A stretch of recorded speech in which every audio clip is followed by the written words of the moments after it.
All right. I'm used to having some music to kick this thing off for our other show, the City of Champions show.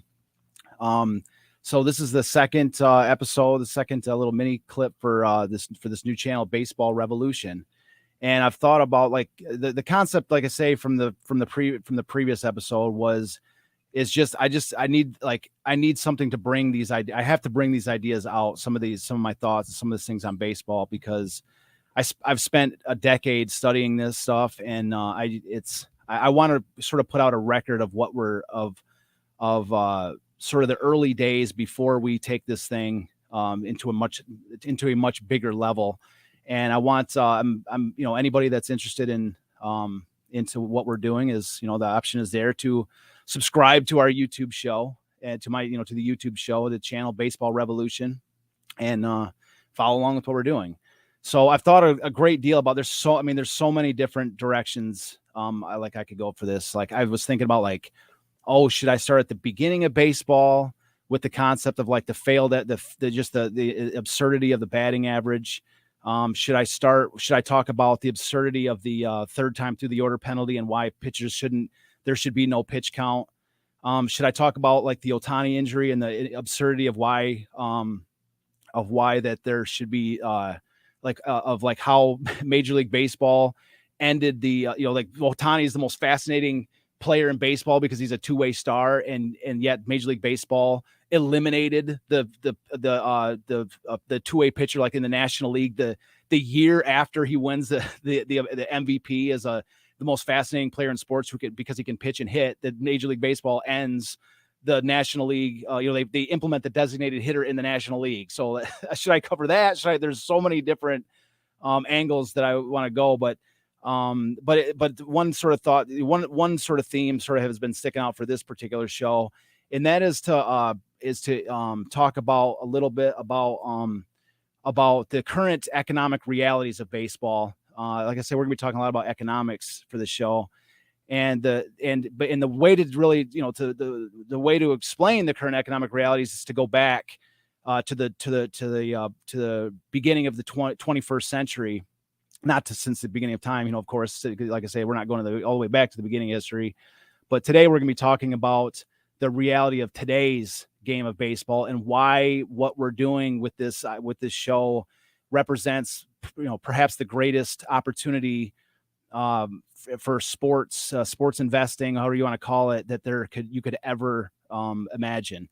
And so a lot of people maybe you might, I'm not sure how old you are, listener, the viewer, the listener that's listening to the show, but I'm 45 and I grew up watching, 80s and 90s baseball. And for people that may not have known or need a refresher, 80s and 90s baseball, it was from the perspective of baseball games being televised. That's what we're going to be focusing on is the broadcasting economics of baseball. So in the 80s and 90s, the 90s, we'll take the Tigers as an example because that's my favorite team. That's where team I grew up watching. The 90s baseball, the Tigers games weren't even all broadcast. There'd be like 10 games a year that were not even broadcast. Yes. And so the broadcasting revenue for baseball was nothing like it is today. And so back then, there'd be like 10 to 15 games a year that weren't even broadcast. And in fact, the Montreal Expos, the failure of the Montreal Expos, there's this famous moment where prior to, it was like a few years before the demise of the Expos, where the new Expos owners were trying to get their games televised at all. They were trying to land some type of a broadcasting deal. And they went into broadcasting network after broadcasting network, and the one that was the biggest like sort of slap in the face was a broadcasting network that told the Expos themselves that the Expos had to pay the broadcaster money in order for the broadcasting network to broadcast their games. Pay to play. So you might be like, well, that's because the Expos were terrible. Well, there's plenty of terrible teams now that are getting massive broadcasting contracts. And so the question. So that's where this begins. That's where this concept I'm trying to bring out today begins, which is, and I use the Expos as that, the biggest example of this concept was that in the 90s, in the preceding years, the baseball broadcasting was absolutely nothing. The revenues were nothing like it is today. And so the question becomes like, why? So like, what happened? And this is something that a lot of people may not know. And what happened was the invention of the internet. Okay. So the invention of the internet, what happened is that in the early 2000s, the internet, so I grew up in the 80s and 90s, and that I didn't know I had never heard of the internet. I got my first email account in like 2003. All right. Like I had no clue what the internet was. Like my brother would show me some random nudie pictures of like all these Hollywood celebrities. And I'd be like, where did you get? He'd show me on the computer. And I'm like, where did you get those? And he had like the biggest flash, he had a stack of thumb drives that were pies. Like, I've got every naked celebrity in the world, and I'm like, where did you get these? And he's like, oh, off the computer, off the internet. I'm like, and I just kind of ignored it. I didn't know anything about it. I guess I kind of knew, but I didn't really know anything about it. And like I sent my first text message in probably 2004. Like, I mean, it's this for 80s and 90s people kind of growing up, like for me, it was like, I'm not going to take part in this newfangled thing. Right. That doesn't make any sense to me. It just seems so strange. And so in the early 2000s, what changed, the internet completely changed baseball. And the way that it changed everything was that it was the invention of the live stream. The invention of the live stream, when the live stream was invented, and baseball had a major part in the invention of the live stream, because baseball had no idea. All these owners had no idea what the internet was, or there's all these new technological changes. All these teams, they actually passed the hat around, and I think they each threw $10 million into a hat, and they hired the biggest and smartest and brightest tech guys there were to say, look, whatever's going to happen with this internet thing, we want to be at the forefront. And they invented the MLB AM and came up with this, they actually, they had their own live streaming service, which became a major thing. But this is what I'm trying to get to is, aside from that band, the MLB AM, is that what happened is that this represented a massive threat to the traditional cable TV networks. It was a massive threat, because if everything was broadcast on the internet, well, what the heck do you need cable for? And so this represented a singular, like, nuclear holocaust for every cable company on Earth. And so they looked at this and they said, well, what can we do to stave off this immediate impending disaster? And so what they said was, well, what are the biggest things that people watch with regards to cable? Then they said live news and live sports. And so what they did was like, okay, what we need to do is get a monopoly on live news and live sports to anchor people to cable, so that they can only watch live sports and live news on cable. So they can't just go to the internet for it. And so the key element to understand in that statement is monopoly, because you couldn't have half of the news companies. You couldn't have some of the teams. You had to have every single team. You had to have every single sport locked up in contract in order to have this monopoly on sports. And that's what ended up happening. So what happened? That's so out of nowhere, all of a sudden they just started throwing around cash to these different industries, to MLB, to NHL, and to NBA, and every sport, every news company, Fox, ABC, NBC, every single, they had to be locked up. And so the revenues coming from these cable companies, they were just showering these leagues and teams with cash. And the thing is that the teams knew that, the leagues knew that. And so they knew that they had the leverage in that situation. And so they knew that if one team, or if one league, if their league didn't participate in monopoly, then these cable companies, it was a crack in the armor, a chink in the armor, which was going to lead to the demise of the cable companies. So they knew that that these cable companies, they had them over a barrel. And so that's what led to this. And so these teams, so it led to this situation where these cable companies would just started dumping money into the broadcasting of Major League. We're talking about Major League Baseball. Major League Baseball just went from earning, X amount of dollars for, different teams that have different levels of revenue, to just being just showered with cash in like 5-year terms for $50 million a year for the local TV rights. And, and then the national contracts, the teams were getting, $50 million cut out of a, massive deal, like, 200, whatever $million deal. So they're getting massive contracts as a result, massive guaranteed revenue where previously that none existed. And so why that's important, why that's so significant is that what happened was this corresponds at this exact moment with the rise of the book and the new sabermetric concept, the analytics of Moneyball. And so what this does is that it leads to a whole new mentality with regards to baseball business decisions, because prior to all this like helicopter money, this being showered on these teams. Prior to this, what it was, if you were a baseball team owner, how did you make your money? You made your money off of having an interesting and compelling team, drawing fans to your game to make money off the ticket sales and the parking and the vending, the tchotchke stuff, your hats, your merchandise. That's how you made your money. And if you didn't have a team that was compelling and interesting, or a team that was potentially going to be compelling and interesting in a very short amount of time, then you didn't make money. Your teams were getting hammered. Your teams were just devastated with sales. And so that's how you made your money. But after they started getting like these, take the Tigers example, between their local and national broadcasting, they're getting $100 million a year guaranteed money.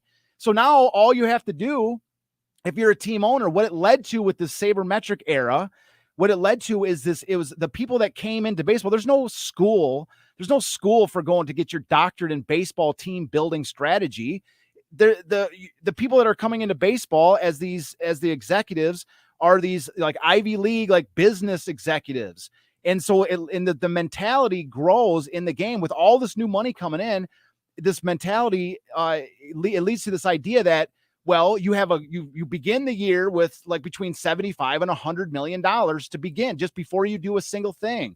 And so what that means is that if you're going to challenge for a World Series, okay, we'll use that money to have, big salaries and this, and that, and take your shot at getting into a World Series.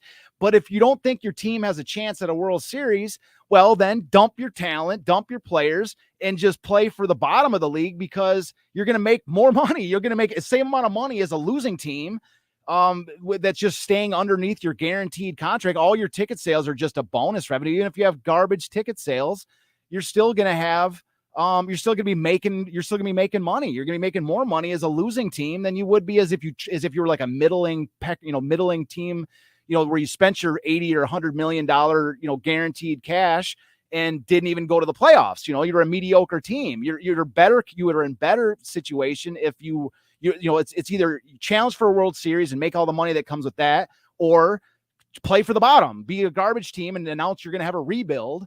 And then, for 5 years or whatever, and then and race for the bottom. And so you make more money that way.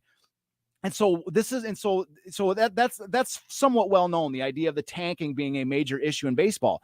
But what has been less understood is the effects of this scenario, what's happened as a result. And that's where we're at right now. This is what I'm trying to say. This is where we're at right now. This has been digested by less people, is this idea of as the effects of this would have happened. Okay. And what's happened is that we'll take again, the Tigers, for example, is that Al Avila, when he announces this rebuild for the Tigers, they ask him, okay, this is a quoted article by Al Avila, by the Tigers GM, where they say, hey, Al, how long is this rebuild going to take? Everybody knows the Tigers are embarking on this rebuild. And they say, how long is it going to take? And he's like, well, that's a tough question to answer. This is in the Detroit News. That's a tough question to answer. And they say, well, is it going to be, is this going to be 3 years? Does this, going to take you 3 years? He's like, well, that's probably too short a time. And they say, well, what about 10 years? And he's like, well, that's probably a little bit too long. He said, anywhere in between is the hope. Right? That's his exact words. Anywhere in between is a hope. So 4 to 9 years is what he's announcing is what it's going to take for the Tigers rebuild. That's in print. There's no outcry. There's no, this is the established mentality that these teams have promulgated as the standard way of building a baseball team is to spend 4 to 9 years building your talent in the minor leagues and, for preparing for a run once a decade. Right. And so what's happened is that, yes, you can have your guaranteed money and your owners can be making money from this. But what's happened is that you've turned all these fans off. And they're like, well, wake me up in 4 to 7 years, and we'll see what, how that's going. Wake me up in 4 to 7 years. And so what's happened is, so they have this hemorrhaging of fans, but it hasn't, but this is the point. It hasn't really damaged their business because they have the guaranteed revenue coming in. It doesn't matter. Whatever fans they get are just cherries on top of the cake because they already have the guaranteed revenue. Well, guess what's happening? Anybody that's been following the rise of the internet has been seeing what's happening is that the cable TV contracts are being destroyed. The people are cutting their cords. They're going to YouTube. They're going to every other source to get their news. Half the people, 80% of people don't even like the news. They think the news is garbage anyways. So the brand of news on cable TV is being like, people are like, I don't even want to pay for this. And then of course the Tigers, when you have a team that's telling your fans that you're going to be terrible for 4 to 9 years, there's no incentive to sign up for a cable company that features a team that has already told you that they're going to be terrible. I might as well save $1 and cut the cable because I don't follow the news and I don't follow the cable, or, I don't follow the sport. I don't, the sport's not interesting to me. And so as a result, what's happening is that, you're left with you might think like, well, okay, well, all that these teams have to do then, if the cable companies aren't, and you've already seen these regional sport networks that are declaring bankruptcy and such. But what's happening is that the teams, there's this perception that, all these teams have to do is broadcast and just follow the path of going online. Well, but this is the problem. What happens? How, like, you spent the last 5-10 years, all these different teams not having any type of competitive or compelling product on the field. People have been cutting off the cable. They're no longer connected with baseball itself. And so just simply, like, if the Tigers, for instance, they just like started up a YouTube channel and started up like this, then like you're almost like starting from scratch to get your fans. And the other thing is, this is another thing. It's almost impossible. The Tigers couldn't even start up a YouTube channel. They couldn't even do this because, number one, there's 2 different ways to watch baseball currently. There's 2 different ways. One is you get an MLB.com subscription, right? You can, and if you're a Tiger fan, that doesn't mean anything to you because you have to watch because it leads to the other way. You have to have if you want to watch local Tiger games, you have to, if you're in the Detroit metro area, you have to have a cable contract. You can't watch the Tiger games on MLB.com. So for local games, you have to have a cable subscription. And so if you're following another team, you can watch MLB.com unless they come to Detroit, and now they're in that area, so you can't watch them there. But the point of that is that the MLB.com, it's a $125 subscription to get that every year. And so the cable TV is X amount of dollars. But what this means is that imagine, just let's say it like this. Imagine if the Tigers just started up a YouTube channel right now. Okay. And the Tigers were facing the Chicago White Sox, who still have their regional sports network. Well, the White Sox aren't going to agree to let the Tigers broadcast their game on YouTube because it undercuts their cable TV contract. And MLB.com isn't going to let them broadcast that because it undercuts the MLB.com subscription. So the long and short of it is that they can't go to a .com platform. They can't just start their own channel up. It's going to run into conflict with all of the other cable TV and internet, MLB.com contracts that are already in existence. And unlike the NFL, the NFL long ago merged all their team contracts into one block so that they can sort of negotiate whatever the best situation is. MLB teams, I think there's 11 different regional sport networks. So each one of them, like for instance, the Los Angeles Dodgers, they're fine. But there's other regional networks that are falling down, that are collapsing. They're going down the drain. And so like, LA's like, well, we don't care about your other deals. So it's almost like the best sort of analogy to put is you have 11 different sinking ships, meaning the regional sports networks. You have 11 different sinking ships, and all of these teams are tethered with golden handcuffs to each of they're all attached with golden handcuffs to a different sinking ship, and each ship is sinking at different speeds. And so they're all, and so it's slowly but surely going down the drain, and they're pulling these teams down at different speeds.